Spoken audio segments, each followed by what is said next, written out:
Now verses 25, And it came to pass, when Rachel had borne Joseph, that Jacob said unto Laban, Send me away, that I may go unto mine own place, and to my country.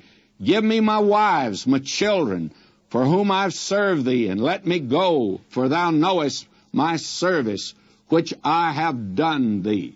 Well, this is quite remarkable here, by the way, because we're going to see that this man Laban had really mistreated his son-in-law and his nephew Jacob. And listen to Uncle Laban here. You see, he's not going to be through. You can be sure of that. Jacob wants to get away. And now Uncle Laban says in verse 27, And Laban said unto him, I pray thee, if I found favor in thine eyes, tarry. For I have learned by experience that the Lord hath blessed me for thy sake. Now, this is something quite interesting.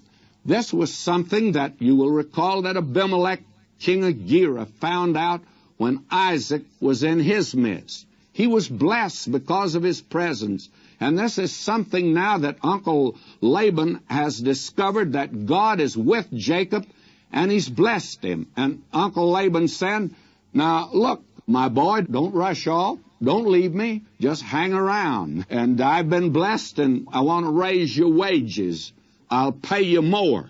Listen to him in verse 28. And he said, Appoint me thy wages, and I'll give it. And I tell you, Jacob ought to know by now that any time Uncle Laban made a deal, that he was the one that came off the winner. Not the other fella. But Jacob's learned the lesson. Jacob wants to leave. Uncle Laban says, I'll pay you more. And now he said to him, Thou knowest how I've served thee, and how thy cattle was with me. For it was little which thou hadst before I came, and it's now increased unto a multitude, and the Lord hath blessed thee since my coming. And now when shall I provide for mine own house also? In other words, listen to Jacob. You talk about a man complaining. He's singing the blues.